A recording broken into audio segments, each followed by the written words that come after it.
US warships sailing in the Arabian Sea. These are the latest pictures showing additional US military personnel deployed to the region, a move to counter what the US says are threats from Iran. Tensions climbed on Sunday, the platform, Twitter. Donald Trump wrote, "If Iran wants to fight, that will be the official end of Iran. Never threaten the United States again." But it's mixed messages out of the White House. In a pre-recorded interview on Fox News, he said he preferred an economic war over a military one.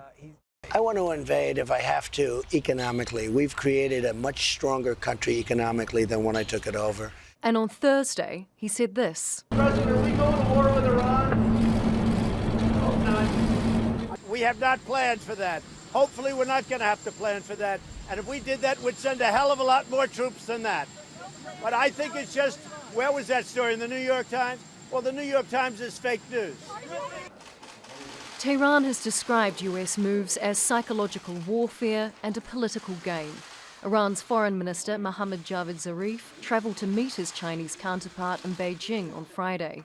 He later downplayed the prospect of a new war in the region, saying Tehran opposed it. The leader of Iran's Revolutionary Guard repeated Zarif's position. The Saudi Foreign Ministry issued a statement saying war should be avoided, but it will respond if Iran starts a fight. King Salman has called for 2 emergency summits involving Gulf and Arab leaders later this month to discuss the escalating tensions. But analysts say talking won't work for Tehran, which wants the US to stick to the Iran nuclear deal or JCPOA.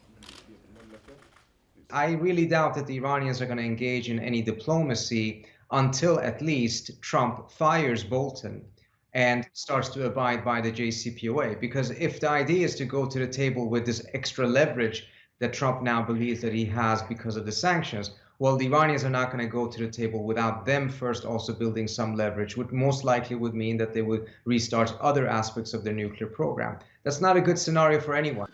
Iran-US relations hit a new low last year as Trump pulled out of the 2015 agreement and reimposed sanctions.